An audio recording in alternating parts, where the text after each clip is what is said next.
Assalamualaikum warahmatullahi wabarakatuh. Nama saya Sinta Lestika Putri, SAP MAP, dosen program studi Ilmu Administrasi Negara Universitas Negeri Padang. Pada kesempatan ini saya akan membuat video micro teaching mengenai mata kuliah yang saya ampuh.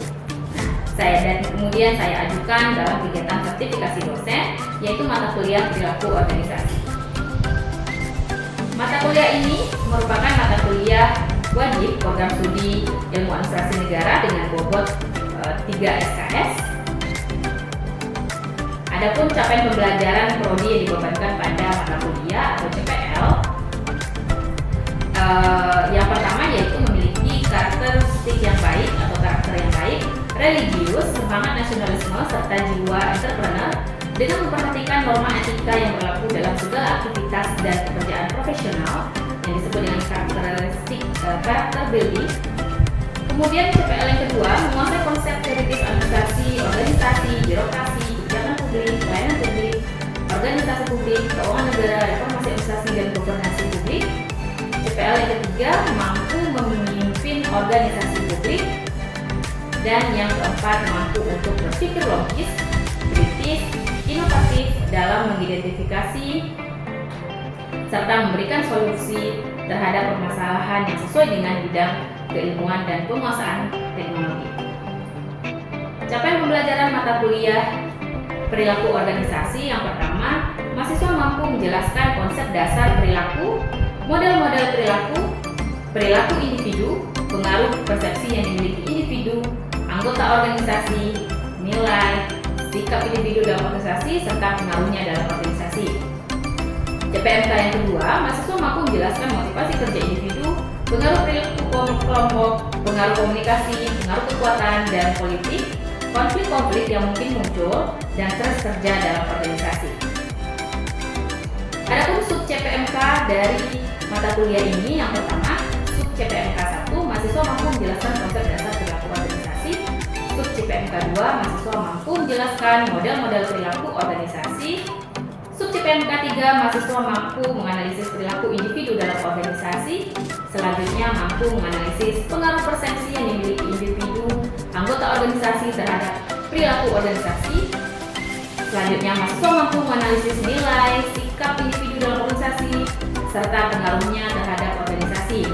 Keenam, mahasiswa mampu menganalisis motivasi kerja individu dalam organisasi, mampu menganalisis pengaruh perilaku kelompok terhadap perilaku organisasi, kemudian mampu menganalisis pengaruh komunikasi terhadap perilaku organisasi. Selanjutnya, mahasiswa mampu menganalisis pengaruh kekuatan dan politik terhadap perilaku organisasi. Dan selanjutnya, mahasiswa mampu menganalisis konflik-konflik yang muncul dalam organisasi. Kemudian terakhir, mahasiswa mampu menganalisis stres kerja untuk tercapainya tujuan organisasi. Oleh sebab itu, pada kesempatan ini saya jelaskan deskripsi singkat mata kuliah. Bahwasanya mata kuliah ini membahas pengertian dan ruang lingkup perilaku organisasi, perilaku individu, kelompok dalam organisasi, yang mana mata kuliah ini akan membantu mahasiswa memahami dinamika perilaku manusia di lingkungan kerja birokrasi pemerintahan. Kemudian aspek-aspek yang dipelajari seperti kepribadian, persepsi, motivasi, kepemimpinan, konflik, budaya, dan perubahan organisasi dalam konteks administrasi negara. Mahasiswa dapat mengambil referensi atau kepustakaan dari berbagai sumber, baik itu dari buku yang terkait dengan perilaku organisasi, seperti karya Stephen Robin dan juga karya dari Gibson, Everest, dan Kestel, dan lain sebagainya. Kemudian juga buku-buku jurnal-jurnal ilmiah yang terkait dengan perilaku organisasi atau kajian-kajian tentang perilaku organisasi. Mata kuliah perilaku organisasi ini memiliki koordinator mata kuliah dan kemudian diampu oleh beberapa dosen, dan saya salah satu pengampu mata kuliah ini.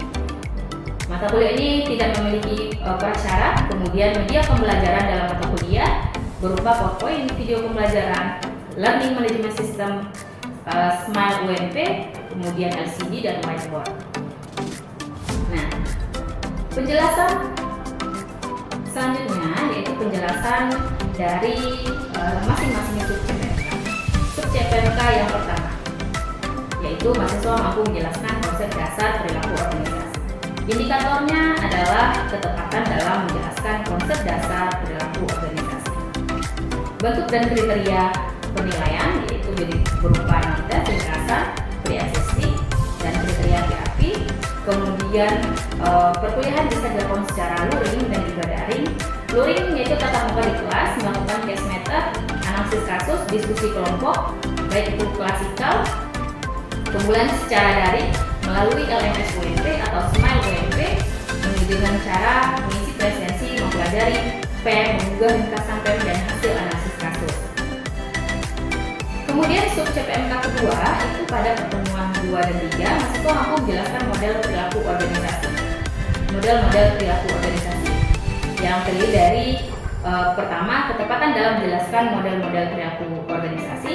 Yang kedua, ketepatan dalam menjelaskan kemungkinan model dalam perilaku organisasi.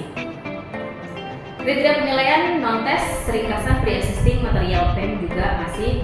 Kemudian perkuliahan dilakukan secara daring ataupun luring, tatap muka atau menggunakan LMS UMP.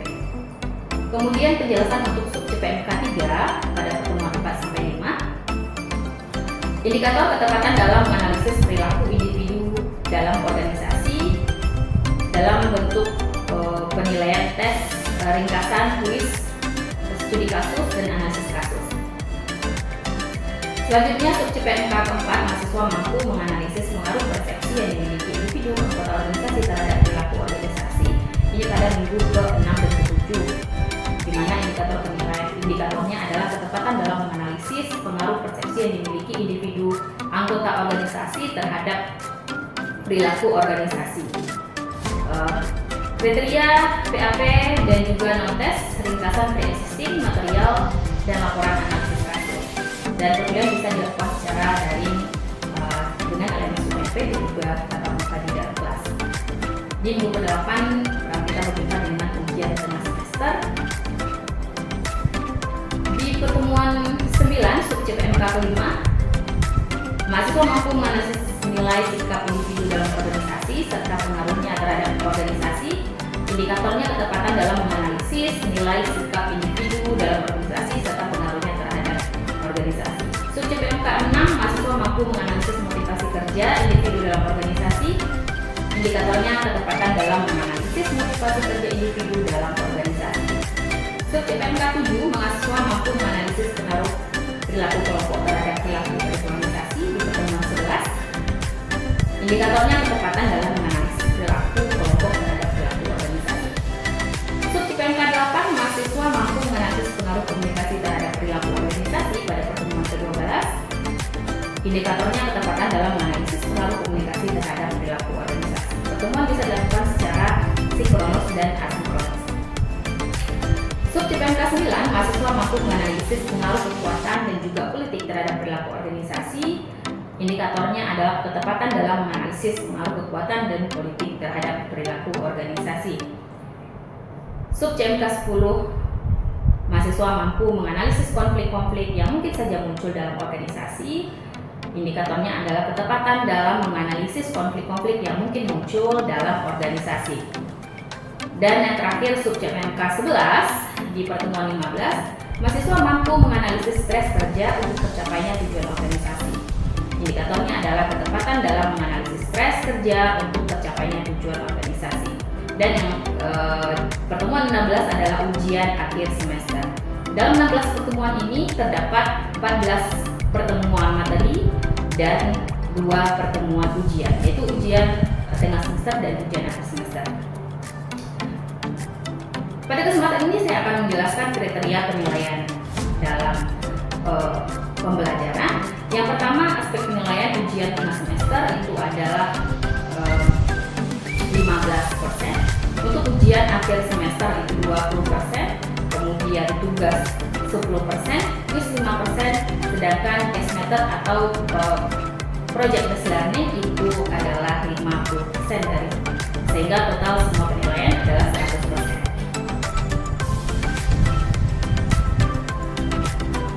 Beberapa asesmen bentuk penilaian bisa berupa instrumen penilaian dan juga rubrik penilaian. Dan beberapa kisi-kisi dokumen penilaian disesuaikan dengan masing-masing sub CPMK. Baik, dalam kesempatan ini saya akan menunjukkan video pembelajaran yang akan saya tampilkan setelah ini, yaitu pembelajaran pada pertemuan ketiga, yaitu tentang perilaku individu dan kelompok. Nah, silakan dilihat setelah tayangan berikut ini. Saya sudahi. Assalamualaikum warahmatullahi wabarakatuh. Oke, assalamualaikum warahmatullahi wabarakatuh. Selamat sore semua. Waalaikumsalam warahmatullahi wabarakatuh. Baik, terima kasih. Hari ini di perkuliahan yang ketiga sudah hadir di sini semuanya. Sebelum kita mulai perkuliahan hari ini, mari kita berdoa dulu. Silakan sampai membantu untuk memimpin doa. Baik, silakan Mas Nur. Baiklah, izin Ibu dan teman-teman sekalian untuk memulai perkuliahan kita hari ini, alangkah baiknya kita berdoa terlebih dahulu menurut kepercayaan dan keyakinan masing-masing. Berdoa dimulai.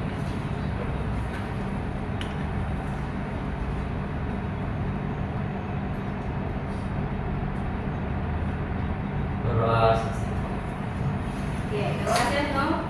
Saudara-saudara, hari ini sudah hadir di kelas semua. Silakan keluarkan handphone Anda untuk mengambil absensi, karena absensi kita sudah tersedia di e-learning WP dan kita sudah punya aplikasi untuk absensi sendiri. Silakan rekam videonya di dalam kelas.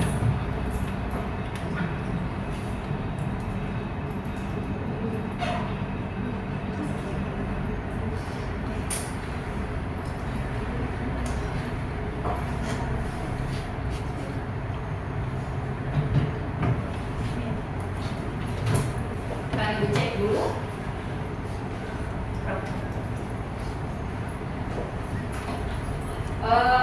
Oke, baik saudara-saudara, untuk perkuliahan hari ini kita akan membahas mengenai perilaku individu dan perilaku kelompok dalam organisasi. Nah, ada yang masih ingat pembelajaran minggu kita sebelumnya tentang apa saja? Ya, silakan. Izin perkenalkan, saya Muhammad Azhar. Terkait materi saya sebelumnya yang masih saya ingat itu pada Marx, itu ada motivasi, kemudian ada ability atau kemampuan, kemudian ada role action, kemudian yang keempat itu juga ada situational factor. Sekian, terima kasih. Oke, terima kasih Azhar. Benar ya, minggu kemarin itu kita membahas terkait dengan model-model dalam perilaku organisasi, terutama model lainnya ya, yaitu model Marx. Salah satunya. Ada yang masih ingat satu lagi model? Ya, silakan deh ya. Izin Bu, perkenalkan nama saya Desa Sabila. Pada minggu kemarin itu kita belajar salah satu model lainnya, itu model Big Five. Oke, baik, terima kasih dia. Jadi ada dua kumpulan model yang kemarin kita pelajari, yaitu model Marx dan juga model Big Five. Dan untuk minggu ini kita akan perhatikan terkait dengan perilaku individu dan kelompok dalam organisasi. Nah, jadi dalam organisasi itu tidak hanya bisa diperhatikan perilaku masing-masing individu, tapi juga kelompok-kelompok kecil di dalam organisasi. Nah, kita akan membahas hal ini di minggu ini ya. Oke, mari kita lihat. Dalam perilaku individu dan kelompok ini, kita lihat bahwasanya ini adalah sebuah elemen dalam organisasi yang mana studi ini nanti akan membantu saudara untuk memahami aktivitas organisasi. Nah, capaian pembelajaran mata kuliahnya adalah mahasiswa mampu menjelaskan dan menganalisis perilaku individu dan perilaku kelompok di dalam organisasi. Nah, lalu di sini saudara juga bisa melihat fokus dari perilaku individu dan kelompok atau pembelajaran terkait dengan perilaku individu dan kelompok itu akan berfokus pada kinerja. Nah, kepuasan kerja individu berarti baik individu atau kelompok akan memiliki kepuasan kerja sendiri. Ada inovasi dan kepemimpinan di situ. Apakah dengan individu yang memiliki perilaku yang cenderung positif akan memiliki motivasi kerja tinggi atau cenderung ikut berinovasi, ya. Kemudian, kenapa kita sangat penting mempelajari kajian perilaku organisasi ini, yang pertama untuk melihat bagaimana peran kepemimpinan dalam interaksi kerja. Seperti karena kepemimpinan ini kembali saudara-saudara, kalau kita lihat dalam teori pengertian itu perilaku itu sama dengan fungsi dari individu dan lingkungan. Nah, misalkan seseorang yang ingin berperilaku dalam atau menunjukkan perilaku yang berbeda dalam suatu lingkungan kerja, misalnya, ya dalam konteks ini adalah organisasi kerja, di mana ini akan berpengaruh terhadap penilaian kinerja nantinya dari individu tersebut. Nah, perilaku individu ini kalau kita lihat dari sisi definisi itu adalah sebuah tindakan konkret. Ada lagi yang memberikan pendapat terkait dengan apa sih perilaku individu kalau saudara melihat dari sisi kehidupan sehari-hari. Ada yang memberikan pendapat terkait dengan apa sih perilaku individu atau seperti apa sih perilaku individu itu? Ada yang memberikan pendapat? Ya, silakan. Ini juga saya adalah etika. Izin memberikan pendapat itu contoh perilaku individu itu seperti disiplin dalam suatu organisasi, terus ada komitmen dan juga kerjasama. Oke, bagus, Zahra. Ya, bisa kita lihat dari sisi bagaimana individu itu melihat atau mempraktekkan dirinya dalam organisasi, seperti disiplin, ya, lalu rajin misalnya, itu masuk ke dalam perilaku individu. Nah, dan perilaku individu ini bisa saja dipengaruhi oleh faktor personal individu itu sendiri. Nah, seperti usia, jenis kelamin, ya, karena individu yang berusia lebih tua mungkin akan memberikan perilaku yang berbeda. Contoh dalam sisi pelayanan, ya, dalam pelayanan publik misalnya, akan memberikan perilaku yang berbeda ketika menghadapi customer misalnya, berbeda dengan individu yang usianya lebih muda.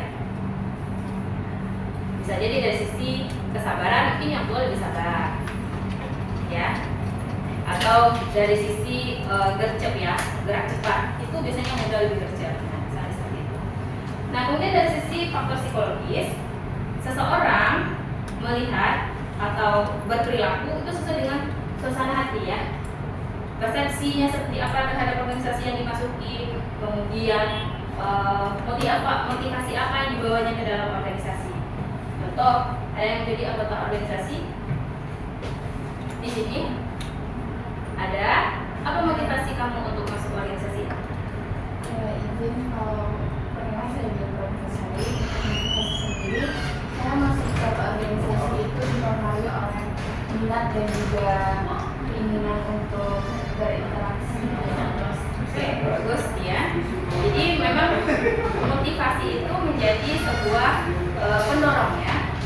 Sama seperti motivasi orang masuk ke suatu pekerjaan atau organisasi dalam konteks pekerjaan, misalnya dia masuk ke dalam memilih bekerja di bank misalnya, karena motivasinya apa? Saya suka melayani masyarakat, ya, atau saya suka dengan administrasi keuangan, misalnya seperti itu, atau yang lebih suka di kesehatan misalnya, karena motivasinya saya sangat termotivasi karena mau membantu orang lain untuk bekerja atau membantu orang lain ketika mereka mengalami kesusahan atau sedang sakit atau sedang tidak dalam kondisi yang baik, gitu, ya. Lalu faktor organisasi, struktur, budaya, gaya kepemimpinan. Kadang karena kita suka, sebenarnya pimpinan organisasi itu sangat mengayomi bawahan, sehingga saya suka masuk organisasi tersebut. Nah, tercermin dari perilaku saya, bahwasanya kepemimpinan dalam organisasi ini berpengaruh terhadap perilaku saya terhadap yang lain, karena saya memiliki panutan dalam sisi kepemimpinan. Kemudian faktor lingkungan, ini dari sisi keluarga, ya. Seseorang yang berasal dari keluarga yang baik-baik saja, ya, cenderung berperilaku baik juga.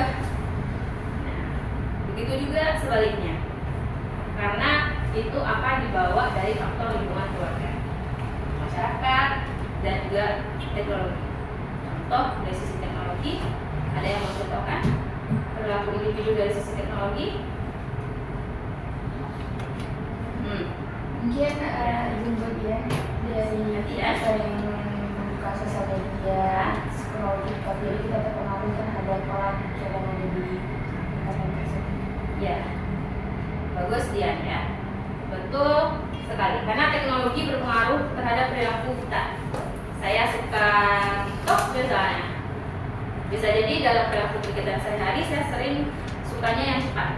Ya, kalau bosan dengan satu pekerjaan saya pengen scroll lagi, maksudnya pindah ke pekerjaan yang lainnya. Karena kan prinsipnya kalau kerja video pendek seperti TikTok itu akan berpengaruh terhadap perilaku kerja kita juga.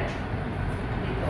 Jadi makanya kebanyakan dari beberapa survei itu pekerja itu sering tidak betah bekerja karena pengaruh dari salah satunya adalah tontonan mereka. Ya, karena bosan dari sisi pekerjaan. Nah, ini beberapa contoh pengaruh faktor tadi: usia, produktivitas, jenis kelamin, terkait dengan tanggung jawab terhadap keluarga, lalu bagaimana pendidikan yaitu penyesuaian terhadap aturan, dan juga nilai-nilai yang ada di dalam organisasi. Nah, lalu kemudian kalau tadi adalah perilaku individu, sekarang masuk ke dalam perilaku kelompok. Bagaimana dengan perilaku kelompok ini? Kalau di sini definisinya adalah tindakan individu dalam kelompok yang dipengaruhi oleh dinamika kelompok. Nah, ini juga sudah ada contohnya. Kasar, ya, sudah juga disebutkan di proyek, diskusi kelas, dan lain sebagainya. Bagaimana manfaat yang akan diperoleh itu? Ya, akan memperoleh identitas. Ya. Apa contohnya identitas sosial? Ada yang memberi contoh nggak? Kalau identitas kita sosial, misalnya next. Nah, lalu di sini kita perlu melakukan atau melihat atau mengkaji terkait dengan perilaku kelompok konstruktif. Nah, nanti saudara akan ditugaskan untuk PJDL atau untuk melakukan sebuah studi kasus di lapangan terkait dengan perilaku kelompok konstruktif. Nah, bisa melihatnya, ya, misalnya kerja sama, bisa memilih nanti boleh melihatnya dari sisi kerjasama, klarifikasi isu, atau saling mengekspresi harmoni kohesi dan sampai dengan evaluasi kelompok. Nah, seperti apa sih bentuk nyata atau beberapa kasus terkait dengan perilaku kelompok konstruktif ini? Itu akan kita jadikan sebuah tugas untuk minggu depannya. Oke, ada pertanyaan? Silakan. Ya, silakan Yudis. Apakah perilaku individu berpengaruh terhadap perilaku kelompok? Ya, pertanyaannya bagus. Terima kasih Yudhistira. Tentu saja perilaku individu akan sangat berpengaruh terhadap perilaku kelompok, ya. Karena satu yang pertama, karena kelompok bersifat dinamis akan terus berubah, ya. Maka dalam perubahan itu akan turut serta dilakukan oleh perilaku individu tadi. Individu yang cenderung bertindak negatif akan menjadikan kelompok atau organisasi menjadi organisasi yang tidak sehat. Nah, demikian juga sebaliknya, kelompok atau individu yang cenderung memiliki sikap positif itu akan membantu organisasi lebih cepat berkembang. Tidak demikian. Ada yang mau menambahkan? Ya, silakan Sani. Ya baik, sebelumnya perkenalan saya Sani, saya izin menambahkan terkait jawaban Ibu ya. Apakah sebenarnya perilaku kelompok itu akan mempengaruhi kepada perilaku individu yang mempengaruhi kelompok? Benar, karena sebenarnya dalam suatu kelompok itu, kenapa kelompok itu terjadi? Karena ada satu tujuan yang sama gitu. Berarti adanya kesamaan. Jika seandainya dalam satu kelompok ada seseorang yang memiliki perilaku rajin dan aktif, mungkin lingkungan di sekitarnya juga seperti itu gitu. Jadi bisa dikatakan itu akan mempengaruhi kelompok dan akan mempengaruhi identitas dari kelompok itu sendiri di lingkungan sosial. Itu mungkin sekian dari Sani, Bu. Terima kasih. Oke, baik, terima kasih Sani. Tanggapan yang sangat bagus dari Sani. Benar sekali, dan ini mengindikasikan bahwasanya untuk membentuk sebuah organisasi dalam lingkup yang besar bagaimana perilaku organisasi nanti akan mempengaruhi perilaku individu dalam organisasi, demikian pula sebaliknya, maka terdapat hubungan timbal balik di antara keduanya. Nah, kira-kira demikian. Jadi cukup sampai di sini dulu pembelajaran hari ini. Sampai jumpa minggu depan. Jangan lupa untuk mengerjakan tugas case method yang sudah dibagikan tadi. Terima kasih banyak. Kita sudahi. Assalamualaikum warahmatullahi wabarakatuh. Waalaikumsalam.